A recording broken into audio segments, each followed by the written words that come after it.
பணவசதி படைத்த அவனை அல்லாஹு தாலா அந்த மஹ்ஷர் மைதானத்தில் ஒரு இடத்திலே அமர வைப்பானாம். அந்த மனிதன் அமருவான். உடனே அவன் உலகத்தில் சேமித்து வைத்த சொத்துக்கள் அனைத்தும் மறுமையிலே கொண்டு வரப்படும். ஆடுகளாக, மாடுகளாக, ஒட்டகங்களாக, மிகப்பெரிய, பார்த்தால் அதிபயங்கரமாக அச்சமூட்டி எச்சரிக்கை செய்கின்ற மிகப்பெரிய ஒரு பாம்பாக மறுமை நாளில் அவனுடைய செல்வங்கள் எல்லாம் மாற்றப்படுமாம். அவன் அமர்ந்திருப்பானாம். ஓடி வருமாம் கொம்புள்ள ஒரு ஆடு. அவனை மஹ்ஷர் மைதானத்தில் துரத்துமாம். துரத்தியவன் கீழே விழுவானாம். அவனுடைய முகத்திலே அந்த ஆடு மிதிக்குமாம். இதே போல ஆடுகளும் மாடுகளும் ஒட்டகங்களும் ஒன்றன் பின் ஒன்றாக தொடர்ந்து வந்து கொண்டே அந்த மனிதனை முகத்திலும் விழாப்புறங்களிலும் மிதித்துக் கொண்டே இருக்கும். இது எத்துணை நாள்? ஒரு நாள் அல்ல.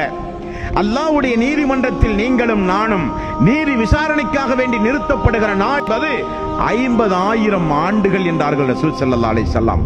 50,000 ஆண்டுகள் அல்லாஹ்வுடைய நீதிமன்றத்தில் நீங்களும் நானும் நிற்க வேண்டும் விசாரணைக்காக வேண்டி. அப்படி விசாரணிக்கப்படுகின்ற அந்த நீதிமன்றத்தில் வைத்து அல்லாஹ்வுடைய பாதையில் செலவு செய்யாத பணவசதி படைத்தவர்களுக்கு அல்லாஹ் கொடுக்கப்படுகிற தண்டனை, ஆடுகளும் மாடுகளும் மறுமை நாளில் அவனை வந்து முகத்திலும் அவனுடைய விழாப்புறங்களிலும் மிதித்து அவனை கேவலப்படுத்தும் என்றார்கள் ரசூலுல்லாஹி ஸல்லல்லாஹு அலைஹி வஸல்லம்.